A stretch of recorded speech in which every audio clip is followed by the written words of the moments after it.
Hello साथियों, हम जानते हैं दिल्ली सल्तनत के अंतर्गत भारत में 1206 से लेकर 1526 तक 5 प्रमुख राजवंशों ने शासन किया था, जिसमें प्रमुख रूप से है गुलाम वंश, खिलजी वंश, तुगलक वंश, सैयद वंश और लोदी वंश। आज इस दिल्ली सल्तनत की जो टैक्सेशन प्रणाली है, इन राजवंशों के अंतर्गत टैक्सेशन प्रणाली है, उसको जानने के लिए, उसके बारे में समझने के लिए मैं विवेक प्रयागराज से आपका स्वागत और अभिनंदन करता हूं। आइए शुरुआत करते हैं। तो हम जानते हैं दिल्ली सल्तनत के अंतर्गत जो तुर्की सुल्तान थे उनकी आर्थिक नीतियाँ थी वह हनफी विचारधारा से संबंधित थी। विचारधाराएं कई प्रकार की उस समय थी, तमाम प्रकार की विचारधारा, सामाजिक विचारधारा, राजनीतिक विचारधारा, अन्य प्रकार की धार्मिक विचारधाराएं, परंतु जो आर्थिक नीतियाँ थी वह किस विचारधारा से संबंधित थी? हनफी विचारधारा से थी।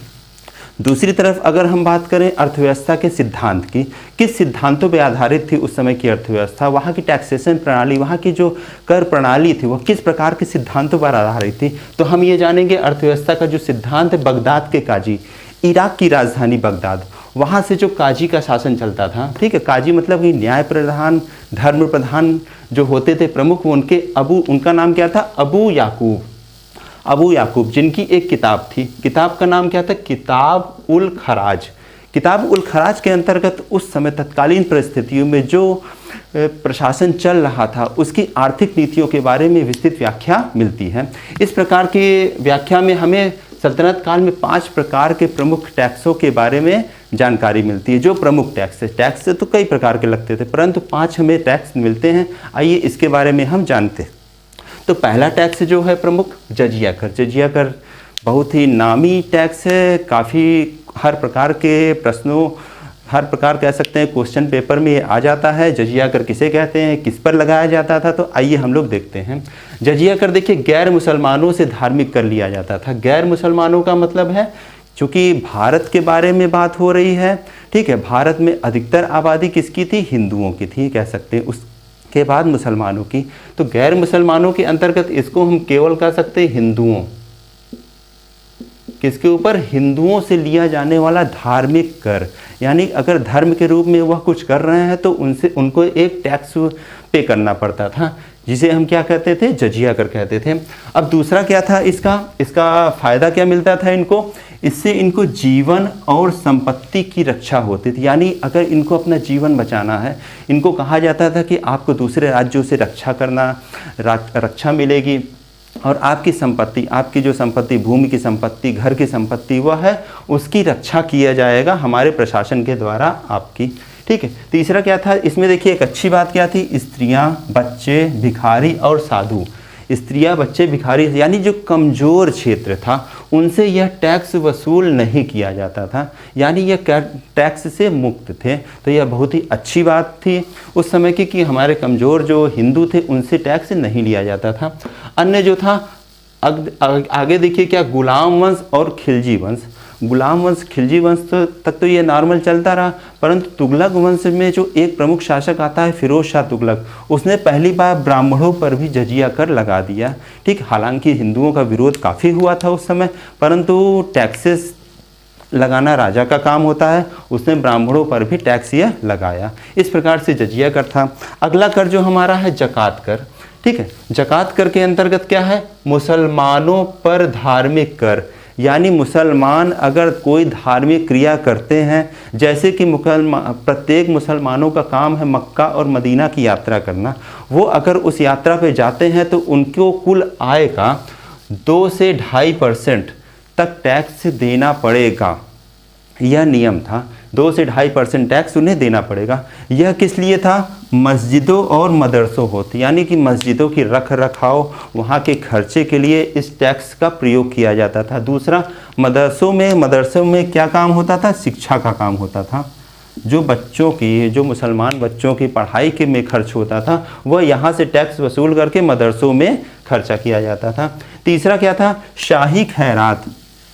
शाही खैरात का मतलब क्या हुआ कि राजा किसी के ऊपर बहुत खुश हो गया, ठीक है, बहुत कुछ, किसी ने अच्छी खबर सुना दी, किसी ने बहुत बढ़िया काम कर दिया, तो उसको क्या, गले से अपने माला निकाल के, लो मैं तुम्हारे ऊपर खुश हो गया, तो वह शाही खैरात दिया जाता था। अन्य क्या था? विद्वानों, ज़रूरतमंदों को देना, यानी जो विद्वान बहुत अच्छी लेखनी लिख दिया, राजा की बड़ाई में कुछ ऐसा लिख दिया या कुछ ऐसा कार्य कर दिया जिससे कि उस राजवंश का नाम हो गया, अमर हो गया, उसके लिए यह ज़कात कर में से ही जो टैक्स वसूला जाता था वह विद्वानों को दिया जाता था। तो इस प्रकार से क्वेश्चन कभी आपको घुमा के पूछ सकता है कि इस ज़रूरतमंदों या विद्वानों को टैक्स किस प्रकार के टैक्स दिया जाता था। 4 ऑप्शन आपके सामने रख दिए जाएंगे। अगला टैक्स देखिए जो है खुम्स कर। ठीक है, खुम्स कर के अंतर्गत क्या है, यह लूट का माल और ज़मीन में पड़े खजाने से प्राप्त कर। लूट का माल का क्या मतलब हुआ यहाँ पे, जैसे सैनिक किसी अन्य राज्य में गए, ठीक है, वहाँ से लूट के ढेर सारा सामान लेके आए या ढेर सारा पैसा लेके आए, तो राज्य क्या करता था, राज्य 1/5 भाग या फिर कह सकते हैं 20% भाग राज्य ले लेता था।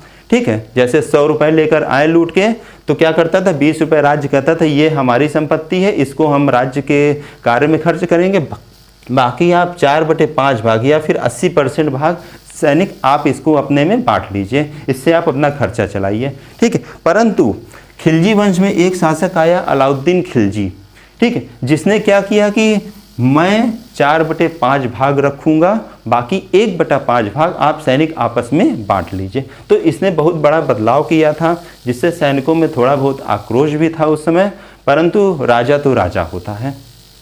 अगला जो टैक्स है देखिए खराज कर। ठीक है, खराज कर के अंतर्गत क्या है, गैर मुसलमानों से भूमि कर। गैर मुसलमानों, फिर मैं यहाँ कहूँगा किससे, हिंदुओं से या फिर अन्य जो मुसलमान जाति से संबंधित, मुसलमान धर्म से संबंधित नहीं थे, उनसे लिया जाने वाला भूमि कर था ये।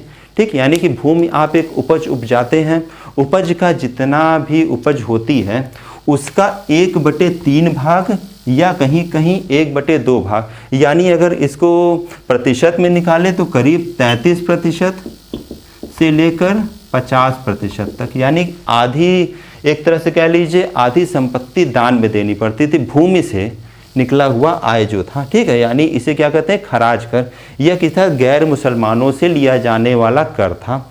ठीक है, अगला जो है हमारा उस्र कर। उस्र कर 5वां है, इसके अंतर्गत मुसलमानों से लिया जाने वाला भूमि कर था यह। ठीक है, क्या मुसलमानों से लिया जाने वाला, खराज क्या था, गैर मुसलमानों से लिया जाने वाला कर था। ठीक है, देखिए खराज गैर मुसलमानों से भूमि कर था, परंतु उस्र क्या था, मुसलमानों से लिया जाने वाला भूमि कर। अब देखिए मुसलमानों से लिया जाना जो भूमि कर कितना था, बहुत ही माइनर, जिसे 5 या 10% कह सकते हैं, यानी 100 रुपये कमाया तो 5 रुपये से 10 रुपये के बीच में आप पे करिए। ठीक है, आप भूमि पर अपना अधिकार करिए, पूरी संपत्ति अपने पास रखिए। परंतु वही खराज में क्या है, 33% से 50%, कितनी बड़ी असमानता थी ये। तो ठीक है, हालांकि उस समय शासन ऐसा था, ठीक है, जिसका विरोध भी नहीं किया जा सकता था। और इस प्रकार से हम देखते हैं कि हमारे प्रमुख कर जजिया कर, जकात कर, खुम्स कर, खराज कर और उस्र कर, इस प्रकार से टैक्सेस लगे थे। कहाँ से निकल के आए थे, इसका सिद्धांत कहाँ से मिला हुआ था, और तुर्की सुल्तान आर्थिक नीतियाँ किस विचारधारा से संबंधित थी, हनफी विचारधारा से। तो इस प्रकार से हमारे टैक्स पूरे हुए। और भी टैक्सेस हैं, छोटे छोटे कई प्रकार के टैक्सेस लगते हैं, उसको भी किसी अन्य क्लास में मैं चर्चा करूँगा। आपको यह वीडियो कैसी लगी ज़रूर कमेंट बॉक्स में लिखिए। Thank you very much.